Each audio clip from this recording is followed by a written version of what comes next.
Hello दोस्तों, स्वागत करती हूँ आप सभी का ठकुरलाज स्टडी यूट्यूब प्लेटफॉर्म पर। तो आज हम दोस्तों डिस्कस करने वाले हैं आर्टिकल 3 के बारे में। तो आर्टिकल 3 किससे रिलेटेड है? तो सबसे पहले हम थोड़ा कॉन्स्टिट्यूशन को रीड करते हैं। तो जो आर्टिकल मैंने लिया है दोस्तों, ये डायरेक्टली कॉन्स्टिट्यूशन से लिया है। तो कॉन्स्टिट्यूशन की जो टर्म है उसको हम सिंपल भाषा में समझने की कोशिश करेंगे।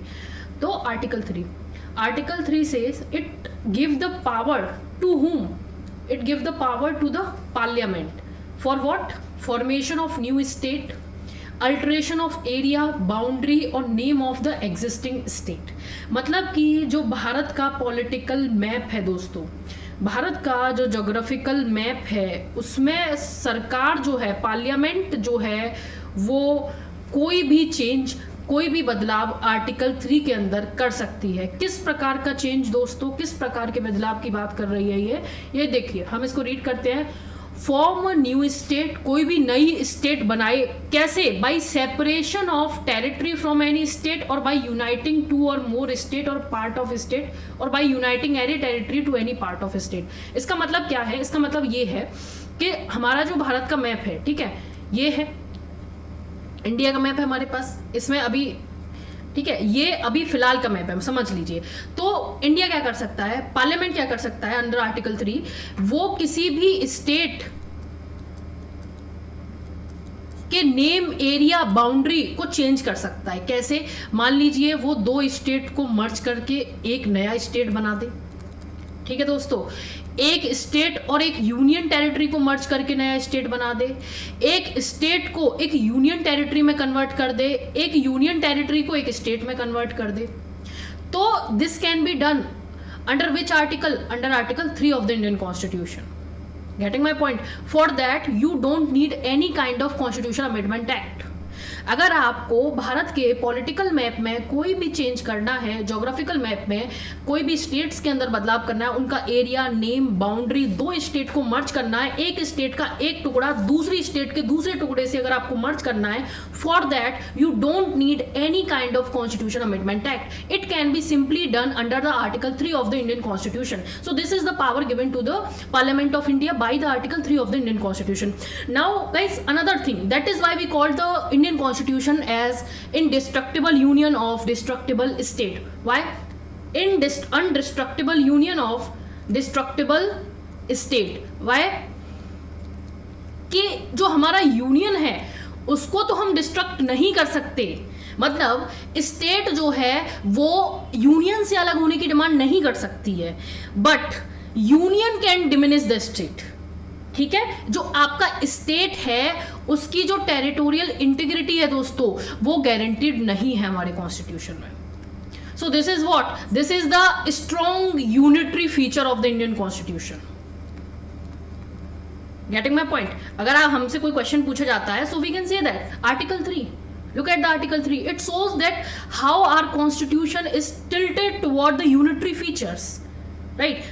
Like parliament has the power to amend or change the name, area, boundary of any state under article 3 by doing simple majority। मतलब आपको इसके लिए कॉन्स्टिट्यूशन अमेंडमेंट एक्ट की रिक्वायरमेंट भी नहीं है, ठीक है।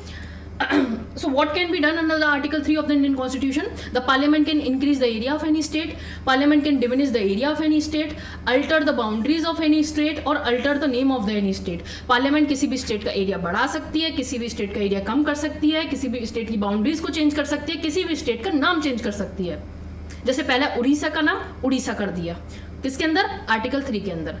पहले क्या होता था दोस्तों, 2014 में आंध्र प्रदेश से हमने एक नई स्टेट बनाई जिसका नाम है तेलंगाना।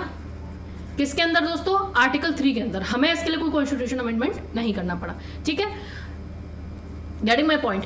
दूसरा, हमने उत्तराखंड को क्रिएट किया किसमें से? यूपी में से। कब? 2000 में। किसके अंदर? आर्टिकल 3 के अंदर। हमने छत्तीसगढ़ को क्रिएट किया किसमें से? एमपी में से। कब? 2000 में। किसके अंदर? आर्टिकल 3 के अंदर, राइट। देखो अभी हम देखते हैं आगे क्या प्रोविजन है इसको लेकर। नाउ अब दोस्तों, अब समझते हैं इस बिल को लेकर क्या प्रोविजंस है। तो आर्टिकल 3 कहता है कि पार्लियामेंट जो है किसी भी स्टेट का नेम, एरिया, बाउंड्री चेंज कर सकता है, किसी भी दो स्टेट को मर्ज करके एक स्टेट बना सकता है, एक स्टेट एक यूनियन टेरिटरी को मर्ज करके एक स्टेट बना सकता है। नाउ इसको लेकर दो कंडीशन है जो हमारे आर्टिकल 3 में मेंशन्ड है।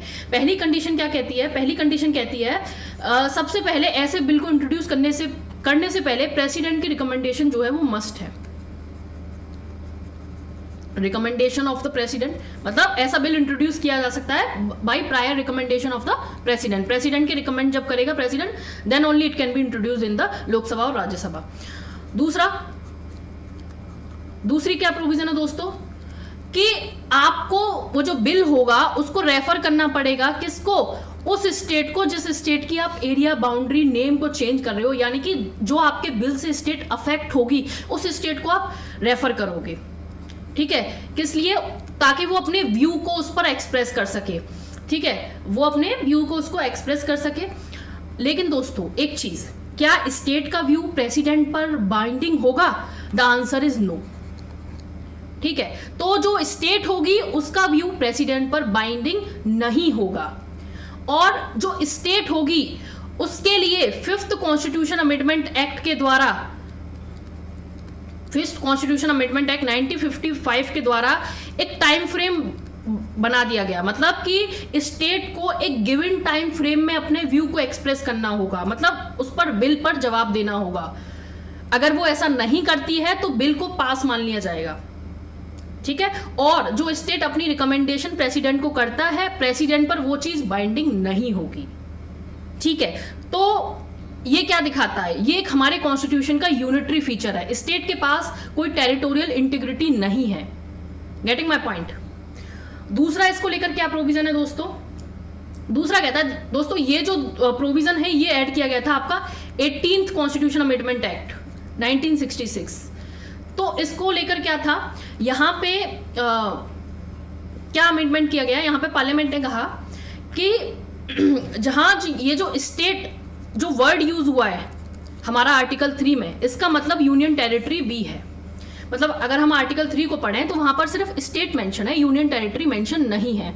तो 18th कॉन्स्टिट्यूशन अमेंडमेंट एक्ट 96 कहता है कि ये जो स्टेट टर्म यूज हुई है आर्टिकल 3 के अंदर, इसका मतलब यूटीबी है ओनली आर्टिकल 3 के अंदर। मतलब state is equal to UT, कि पार्लियामेंट किसी भी स्टेट के एरिया, नेम, बाउंड्री को चेंज कर सकता है और यूटी के को भी चेंज कर सकता है। 2 यूटी को मर्ज करके एक स्टेट बना सकता है, एक यूटी को स्टेट में कन्वर्ट कर सकता है, एक स्टेट को यूटी में कन्वर्ट कर सकता है। तो स्टेट की डेफिनेशन के अंदर दोस्तों यूटी भी आता है। तो ये पार्लियामेंट ने कहा इस कॉन्स्टिट्यूशन अमेंडमेंट एक्ट के द्वारा। ठीक है, तो ये था आपका दोस्तों 18th कॉन्स्टिट्यूशन अमेंडमेंट एक्ट।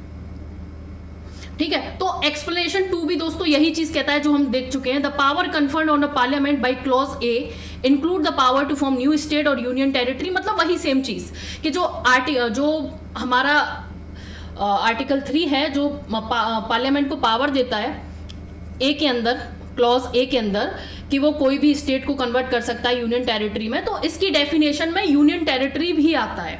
मतलब कि पार्लियामेंट एक यूटी को स्टेट बना सकता है, 2 यूटी को मिल के स्टेट बना सकता है, या फिर एक स्टेट को यूनियन टेरिटरी में भी कन्वर्ट कर सकता है, या 2 स्टेट के कुछ एरियाज को मर्ज करके एक नई स्टेट बना सकता है। ठीक है, इसके एग्जाम्पल हम लोगों ने देखे हैं, जैसे कि झारखंड को क्रिएट किया गया था दोस्तों 2000 में। किसमें से अलग किया गया था? इसको बिहार से अलग किया गया था। ठीक है, तो बिहार की एक टेरिटरी को हमने अलग किया और नई स्टेट बना दी Jharkhand, under article 3 of the Indian constitution. उसी प्रकार से दोस्तों हमने उत्तराखंड को क्रिएट किया। कौन सी साल में? 2000 में क्रिएट किया। ठीक है, उसी तरीके से हमने एक नया स्टेट क्रिएट किया छत्तीसगढ़। इसको भी हमने मध्य प्रदेश से अलग करके एक नया स्टेट बना दिया। तो ये क्या है दोस्तों? Article 3 of the Indian constitution. So thank you so much for watching this video.